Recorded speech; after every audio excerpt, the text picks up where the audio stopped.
بسم الله الرحمن الرحيم حسبنا الله ونعم الوكيل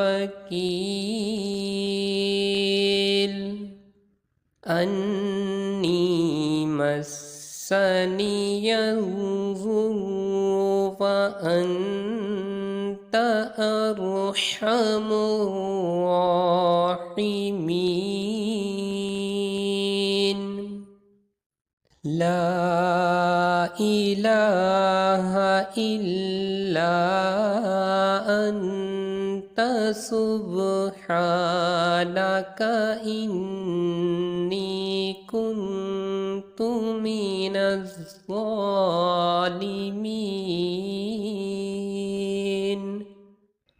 وأفوض أمري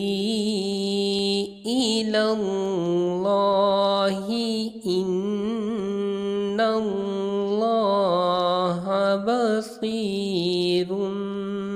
بالعباد